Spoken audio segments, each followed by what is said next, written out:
Anyway, so I'm recording now. So we're gonna talk about on chapter 1.3, which is properties, right? And then properties are pretty fun. Again, we are still working on like the simple stuff, so it's not really that complicated. So properties really deal with, like, in this case, like integers, and most likely like positive integers. Okay. So we're gonna talk about the commutative property, the associative, and also we're gonna talk about the additive identity, multiplicative identity, and then multiplicative property of 0. All right, these are pretty easy stuff. It's just the terminology that could be a little bit confusing sometimes. So now, who knows about a commutative property? Without looking at the board, can you tell me what it is? Without looking, have you heard about a commutative property? Without looking at the board, yeah. I'm not sure, but I think that means like multiple, like different kind of numbers can add up to the same answer. Like Different kind of numbers can add up to the same answer. Is that quite right, Danielle? Abigail, yeah. What do you think? It's like when if you add something, like, or if you switch it around, or if it's like just different numbers and it adds up that adds up to the same thing. Switch. Yeah. Okay, switch it around. All right. Okay. Yeah, that's what I meant. All right. Ebenezer, what do you think?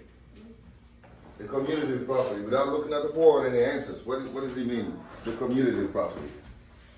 And like multiplication and addition. If you like switch around and most of the numbers on the answer, it will be the same answer. It'll be the same answer, right? So yes, Liz. May I write down the definitions of the different types of properties? Yeah. I am very prone to forget them. Yeah, that's fine. You can write it. What am I dealing with? Yeah, you can write it. So, and this is going to be available, so you can always go back and watch it, right? So, like she said, now the commutative property, it only applies to the addition and the multiplication. It does not apply to anything else but addition and multiplication. So basically, the order in which numbers are added or multiplied does not change the sum or the product. You guys try in some ways to explain that, okay? So what I'm saying is this: symbolically, it means A plus B is the same as B plus A, right? If I say, for example, Alina plus Abigail, and Abigail plus Alina, am I changing anything? It's the same thing, right? If I say Ebenezer and Caleb and Ebenezer, it's still the same thing, because just because I switched the way I'm ordering them doesn't mean that it's not the same people. It's still the same people, right? So A plus B is the same as B plus A. All right, that's the commutative property, commutative, right? And then it applies to multiplication. In what ways? A times B is the same as B times A. So 2 times 3 is 6, and 3 times 2 is 6. Right, so that does not change anything. So if whether you multiply two numbers in a certain order, it doesn't change it if you switch it around, right? So A times B is equal to B times A, and then A plus B is equal to B plus A when it comes to addition, right? And multiplication, this is also true. So we have the same thing here. 2 plus 3 is the same as saying 3 plus 2, right? 5 plus 4 is the same as saying 4 plus 5. So that's called the commutative property. The commutative.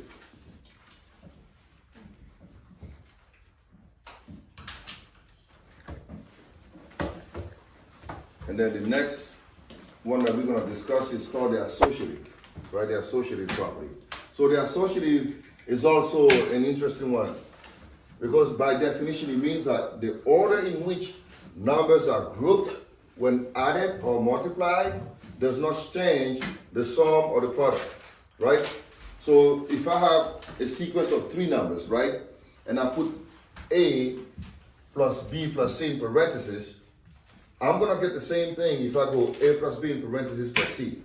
In other words, if I do 2 plus 3 plus 4, like this as an example, is the same as 2 plus 3 plus 4, right? It doesn't change it. Just because I put a parenthesis here or I bracket these two together does not change the outcome. Right? The way you group them doesn't matter.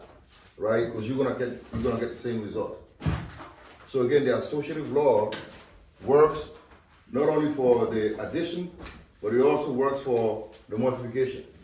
Okay? So basically, if I do 2 times and I bracket 3 and 4 together, I'm gonna get the same thing if I group 2 and 3 together and then times it by 4. It's still gonna give me 24. Does that make sense, guys? Mm-hmm. All right. So the associative and the commutative property, they apply both for the addition and the multiplication.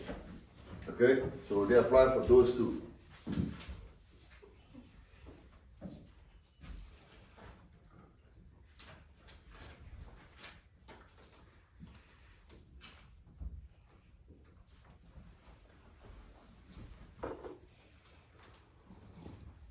And then the next thing we're going to discuss is there's like 3 more properties that apply both for the addition and the multiplication, right?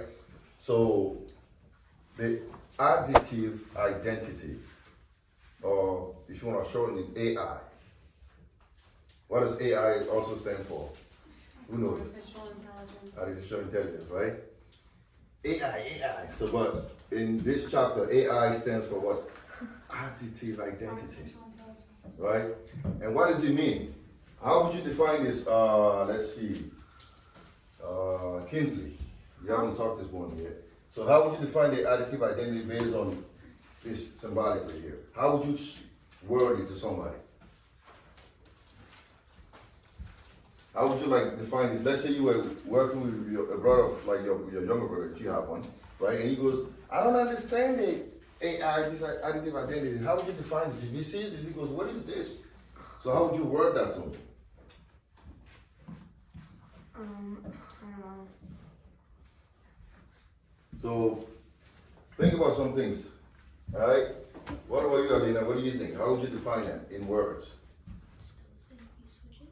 Say it again. Still the same if you switch it. See, if you switch what though? What number is being added to the 8?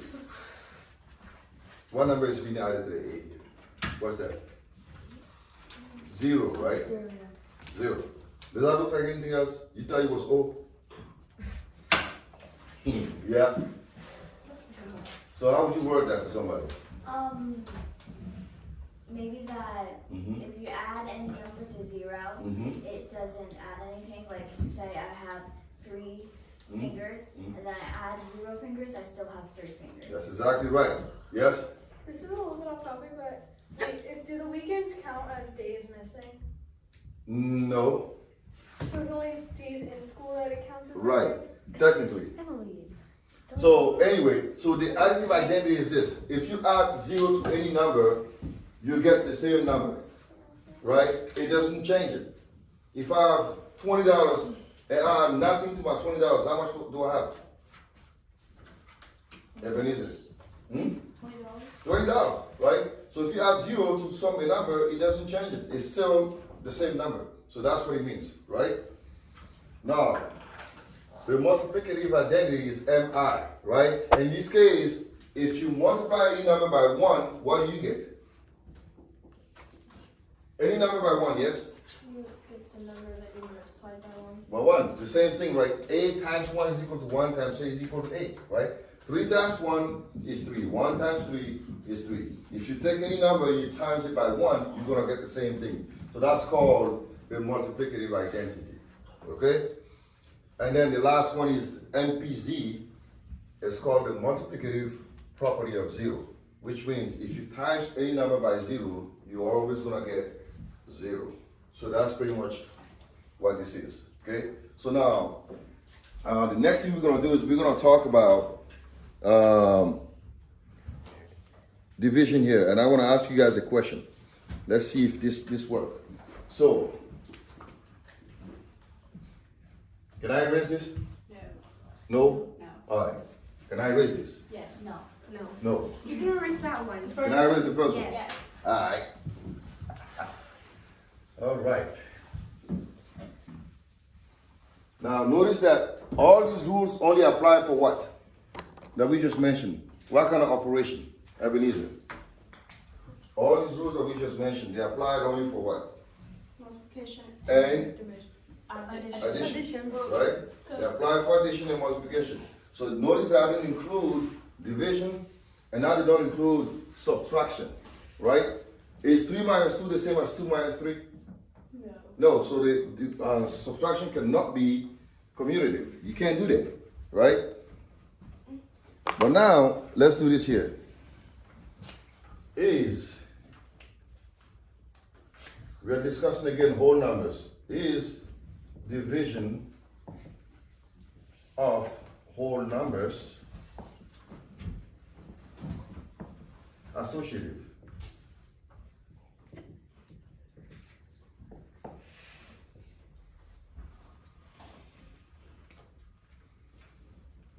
Right? Is division of whole numbers associative? What am I asking here? No. Is the question making sense is the thing? Is division of whole numbers associative? No. No. Now, remember, when you say no, what do you have to do? Yeah? Explain. Prove it. Explain it, right? Can anybody here, let me go off track for a second. Can you prove that God exists? Can you? Yeah. How? But miracles is done in the Bible. Oh, she said because of what? The miracles that He's done for us in the Bible. The miracle that He's done for us in the Bible. Right? Now, listen to that. Now, what if I say to you, that's your Bible? I don't believe what the Bible says. So can you prove outside of the Bible that God exists? Yes? I can prove how God exists because He's changed my life. Okay, now listen to this. I've been given 2 examples, right? And listen carefully. She said because of what? The Bible said that He did miracles, right? And then she says because He's changed her life. That's your life, not my life. Yeah. So how can you prove objectively that God exists? Yes? Like the design of nature, like how honeycomb is perfectly slanted so the honey can stay in the hexagons. Okay. So what if I say it happened by chance? What? What if I say that's just chance, okay? That doesn't prove that God exists. That's just honeycomb and whatever. Then you're stubborn. Hmm? Then you're stubborn. Oh, now she called me Not stubborn. necessarily, I guess. Now you see this, right? Now how can you prove that? Now here's your homework. This is just outside. You guys are going to go and prove that God exists. I don't want you to use the Bible. I don't want you to use any. I just want you to show me how can you prove without an objection that God exists. This He is made your us. That's going to be a homework that you guys can do on your spare time. It's no, you don't have to turn it in. I'm just saying, yeah. Yeah? You know, I mean, if you turn it, that's fine. You might get some extra credit. But I want you to prove to me that God exists, yes. Yeah, you can write it. You can write that and tell me God exists because of, again, you don't have to do it. If you feel like when I take on the challenge, I want you to prove to me that God exists. Suppose I'm an atheist, right? I don't believe that God exists. Can you disprove the fact that God does not exist? Yeah. How many paragraphs? I don't care. Paragraphs? It could be 1 sentence, it could be 2 sentences. I just want you to Paragraphs. show me that God exists. Anyway, That's a little much. so I'm saying all this to say that this, right? Is division of whole numbers associative. When you say that no, you gotta give me what? Something that we call a counter example. Right? A counter example is how can you prove that division of whole numbers is not associative? Then you have to prove it to me, right? So basically, you can take a number, right? If I do 8, right, divided by 4 divided by 2, right? So my job is to try to prove that this is not equal to what? 8, right, divided by 4 divided by 2.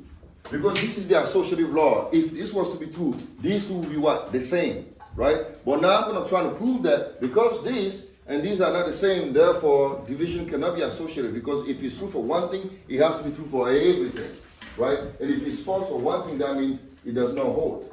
Does that make sense? All right. So now let's try to prove this. How would I do this here? 8 divided by 4 divided by 2. 8 divided by 4. All right, so we're going to use PEMDAS, right? So I'm going to go from left to right, so let's try to do this. 8 divided by 4 divided by 2. So what's 8 divided by 4? 2. And then what's 2 divided by 2? 1. Now let's try the next one, right? we're gonna do 8 divided by 4 divided by 2, right? So what do we do first? 4 divided by 4 divided by 2, right? We get what? 2. And then that's 8 divided by 2, that is 4. Look at the result. different answer, yeah. Different answers. So therefore we conclude that division is not associative. Yeah. Right? So you cannot use this for you cannot use the division, you cannot use the associative law for division. It only applies to what? Multiplication and addition, right? Now let me ask you a couple of questions here. I want you to name the property that's being shown by each statement, okay? So let's do some examples.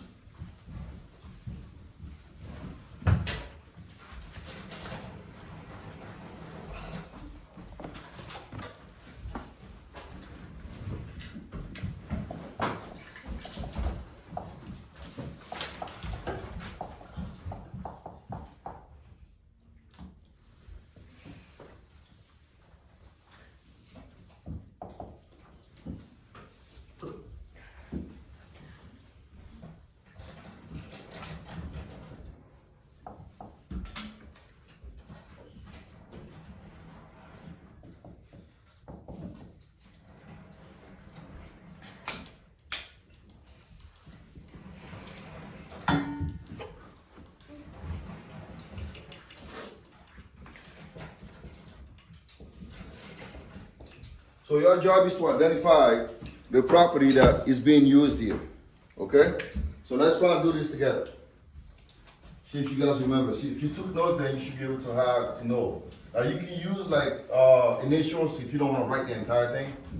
So the first one here, 4 plus parentheses a plus 3 equals a plus 3 parentheses plus 4. What law is being used there? What property am I using here? Think about it for a second. Yes? Associative? Everybody agrees associative property? Is that right? Yeah. Do you agree, Nora? Associative? All right, associative. We can just call it AP, right? To make it easy. Now the next one. 1 times 3x equals to 3x. Yes, Kenzie? Multiplicative identity? Everybody agrees? Yep. Multiplicative identity, right? Multiplicative identity. MI. Or MI. Alright, next one. D plus 0 equals to D. Were you raising your hand? No. I was already like, alright, so what is it? Yes? Additive identity, that's correct. AI, right? Mr. Swami, Yes? should we be writing down the equations and what they mean? Yeah. Yeah, you should write that because you want to retain the information. Yeah. On paper or on Whatever you choose to do. And then you all know this is available, so I can send you the link. So if you feel like I don't want to write this, I just want to go watch the video later. That's up to you. Yeah. Are you gonna send it on Google Classroom or like? Yeah. Your class. Yeah. Do we have things to Google Classroom? 8 times 1 equals to 8. I want the boys to speak today. Caleb, what's that? You can just say the initial. You don't have to say the whole thing. So what is this? 8 times 1 equals to 8.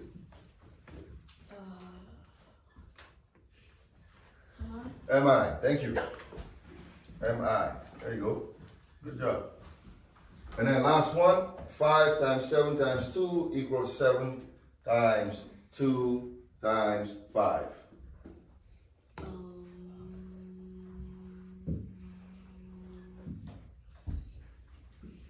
Yes? Anybody? Yes? Associative, I would say probably not. But you were close. What do you think? Commutative. Commutative, right? Because you see, here I did not group them. You see, like for it to be associated, they have to be grouped a certain way with parentheses. There's no parentheses, so all I did here was just switch the positioning. You see, so this is the commutative, right? So you can call it commutative. C, you can use the letter C for it. All right? So let's keep moving. So now we're gonna learn how to simplify algebraic expressions, okay? So we're gonna learn how to simplify algebraic expressions.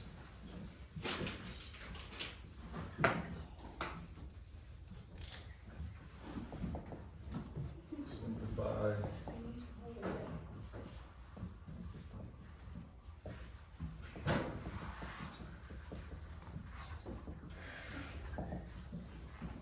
Alright, so we're gonna learn how to simplify stuff like this.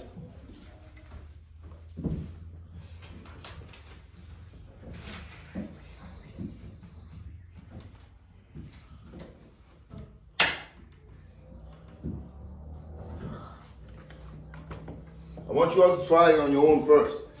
And then we're gonna go, once you do it, I'm gonna come check your stuff and then we can go from there. So how would you simplify? When I say simplify, what am I saying when I say simplify? Like solve it. But Solve it, right? Make it more simple. First, this one is a little bit more complex, right? I have 3 plus x plus 7. And we talk about algebraic expressions. It has numbers and variables, right? So now I want you to simplify these. Instead of leaving it as like 3 plus x plus 7, I want you to make it more simple. Well, how can we solve if we don't know what x is? You don't need to know what x is, right? You don't need to know what x is to simplify that. You're just trying to make it more simple. It's still a complex operation. I have 3 plus x plus 7. I want to make it look simpler. Yeah? 10 plus x. That's 10 plus x, right? You jump ahead of me. So how did you get the 10 plus x? What did you do? She said 10 plus x. So how did she do it? Yeah? Because 7 plus 3 is 10, and then you don't know what x is. So You don't know what x is, right? So what did we combine? We combine what these are called. What kind of terms are these? Like terms. Like terms. It's the word, like terms. Thank you very much, right?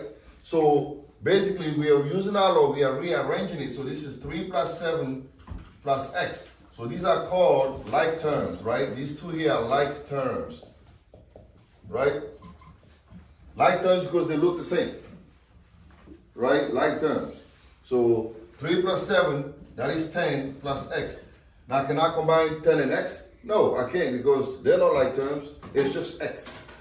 Okay, so I'm going to leave it as x. Now if I give you a value for x, now you can find it. But here, x is not known. X is unknown. So this is just going to be 10 plus x.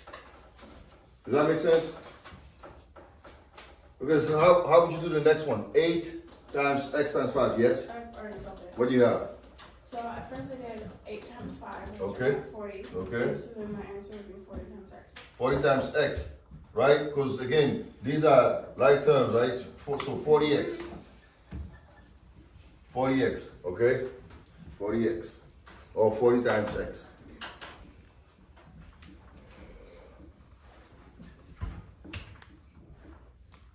All right, so now with that said, we're going to go to the book and then work on some problems.